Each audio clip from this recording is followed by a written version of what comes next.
جلسه اول در مورد ابزارها صحبت می‌کنیم. اول از اینکه محیطی که ما داریم کار می‌کنیم یه محیطی است که از 4 قسمت تقسیم شده.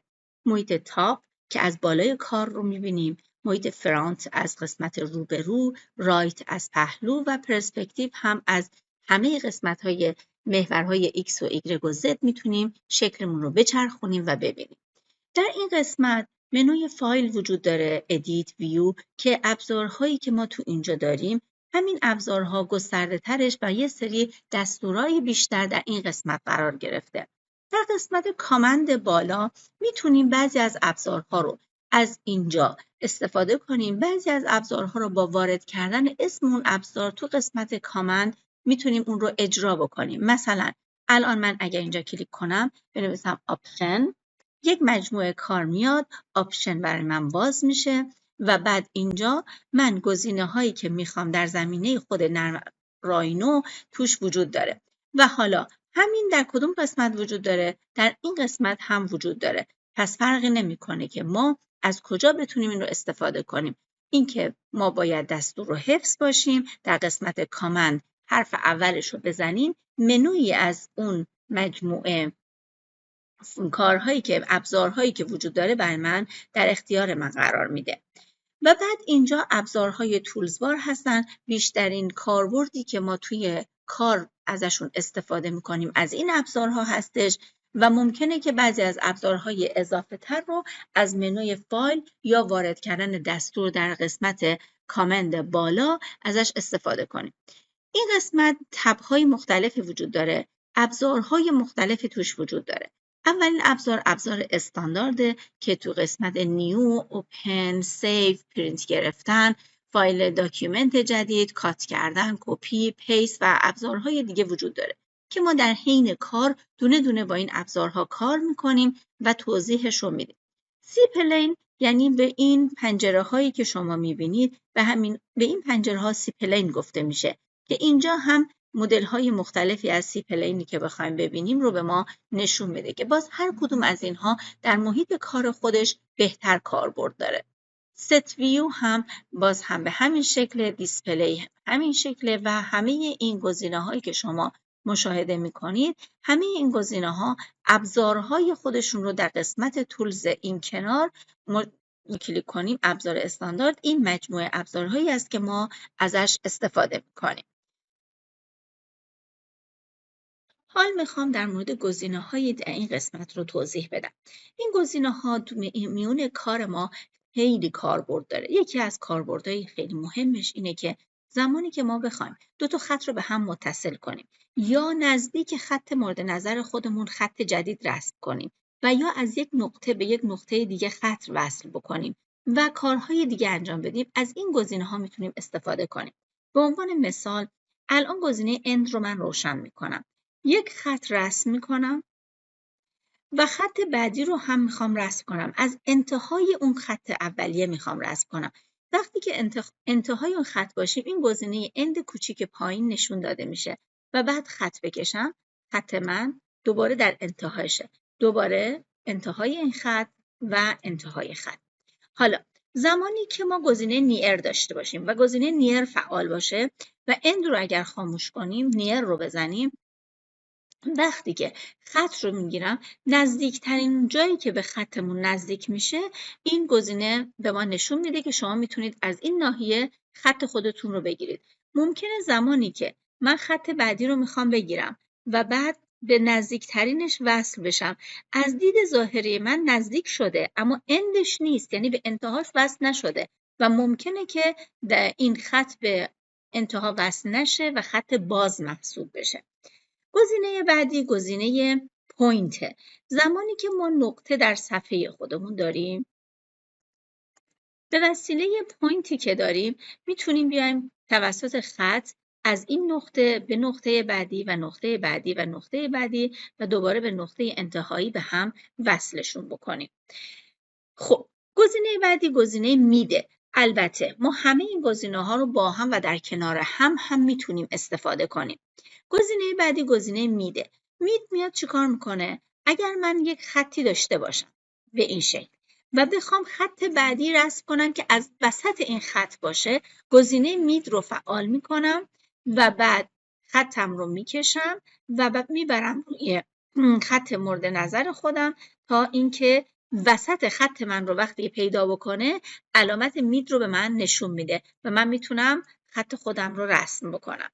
گزینه بعدی گزینه سنتره. سنتر زمانی که ما یه دایره رسم کرده باشیم به این شکل و بخوایم مرکز دایرمون رو خط بعدی بکشیم. خب گزینه سنتر رو روشن میکنم و لاین رو انتخاب میکنم و وقتی که نزدیکش میم خودش نشون میده که مرکز خطمون، مرکز دایرمون کجاست و خطمون میخواد رسم بشه. گزینه بعدی ما گزینه اینت. اینت یا همون اینترسکشن آبجکت اسنپه. این گزینه چیه؟ این گزینه وقتی که دو تا خط به همدیگه تلاقی داشته باشن، حد فاصله تلاقی بین دو تا خط رو چیکار میکنه؟ به ما نشون میده. مثلا من یه خط این شکلی دارم و خط بعدیم هم این شکلی رسم کردم. میخوام از وسط اینها یه خط رسم کنم. اگر من گزینه اینت رو روشن کنم یا همون اینترسکشن و بعد بیام روی من دو تا خط دارم و خط بعدی رو میخوام از وسطش بگیرم، میام یه لاین انتخاب میکنم. وقتی که میاد تو مرکز به من نشون میده که الان قسمت تلاقی بین دو تا خط رو نشون داده و به من نشون میده. حالا گزینه‌های بعدی که سر جاشون بشه بهتون میگم، چون اگه الانم بگم فایده‌ای نداره چون در عمل بهتر میشه. کوات هم یه چیزیه که چون کاربردی هست الان میگم خدمت شما. مثلا یه دایره داریم، 1/4 دایره میخوایم خط بکشیم. برای 1/4 دایره کوات رو اگه مشخص بکنیم، لاین رو بگیریم، روی این دایره حرکت بکنیم، 1/4 هایی که وجود داره رو چیکار میکنه؟ به من نشون میده و من میتونم چیکار کنم؟ به وسیله اون 1/4 دایره رو بگیرم، رسم کنم و مشخص بکنم. دقیق برای من 1/4 رو نشون میده.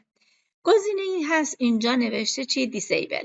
اگر دیسیبل بزنم همه گزینه هایی که اینجا وجود داره چی میشه؟ غیر فعال میشه. خب حالا این گزینه ها ممکنه یه وقتایی کاملا غیر فعال باشه. از کجا متوجه میشیم؟ توی این قسمت پایین گزینه هایی هستش که خیلی کاربردیه. او اسنپ همین مجموعه گزینه هاست. اگر او اسنپ روشن باشه یعنی این گزینه ها فعاله و قابل استفاده است. گزینه ای داریم به اسم گراید اسنپ. این کارش خیلی جالبه. الان با هم اینو یه بار ما با هم کار میکنیم روی گراید اسنپ. الان مثلا من در قسمت مرکز اینجا میخوام این شطرنجی هایی که داره رو بیام چیکار کنم؟ روشون حرکت بکنم. خطها به صورتی باشه که از این نقطه بپره به این نقطه، توی این وسطش قرار نگیره. میام چیکار میکنم؟ گراید رو روشن میکنم. 0 اینتر رو اگر بزنم اول لاین رو اجرا میکنم، دستور لاین 0 اینتر از مرکز شروع به کار میکنه. اگر دقت بفرمایید اینجا به محض اینکه به این مربعی که رسیده یک کلیک کنم دوباره میرسه به این قسمت، دوباره میتونم بچرخونم اینجا. به وسط کار وصل نمیشه، همش به این شطرنجی هایی که داره میتونه اتصال داشته باشه که کاملا دقیق و منظم میتونید ازش استفاده کنید. گزینه دیگه که تو این قسمت برامون فعال میشه، میتونیم اینو زمانی که دیدین هر زمانی که یه خطی میکشید و خطتون تو این قسمت وسطش قرار نمیگیره و شما این وسط کار رو میخواین، پس مطمئن باشین که گرید اسنپ شما روشنه. اگه گرید اسنپ رو خاموش کنین از وسط اینجا هم میتونین چیکار کنیم؟ یه خط بگیریم. خب برای اینکه خط صاف بگیرم کلید شیفت رو نگه میدارم. پس یک کلیک سمت راست میزنم، دستور قبلی که زده بودم اجرا میشه. از وسط اینجا میخوام صاف خط بکشم، شیفت رو نگه میدارم تا هر جایی که میخوام یک کلیک میکنم و کلیک، خطم صاف شد. حالا من اگر این قسمت کلیک کنیم و روشن باشه، خطی که میکشیم خطمون دقیقا انگار مثلا ما شیفت رو روشن کردیم. خطی که ما میکشیم خطمون صاف میاد به سمت پایین. اگر این روشن نباشه و خطی که میکشیم به هر سمت که میخواد حرکت میکنه و بعد این خطمون صاف نیست و ما باید شیفت رو بگیریم و خطمون صاف بشه. او اسنپ که گفتم غیر فعال، پلنر فعلا بمونه، پروژکتم همینطور. یه گزینه داریم به اسم گامبال، بردیه و همیشه مورد استفاده ماست. اگر این روشن باشه و ما مثلا یه شکلی رو رسم بکنیم و این شکل ما باشه، اگر ما بخوایم این شکلمون رو مثلا به اندازه 1 میلیمتر یا 5 میلیمتر به سمت بالا ببریم، وقتی که گامبال روشن باشه این فلش ها ظاهر میشه. این فلش ها میتونه به سمت بالا، پایین، بعد میتونه به سمت چپ، راست و حتی دوران هم بهش بده، به شکلمون بده. زاویه بهش میدیم و میچرخه. مثلا اگر من بخوام این شکلی که اینجا دارم 5 میلیمتر به سمت بالا ببرم، این قسمت سبز رو کلیک کنم، عدد 5 رو وارد کنم، 5 میلیمتر شیء من رفت به سمت بالا، یعنی از سیپلن من که روش طراحی شده بود رفت به سمت بالا.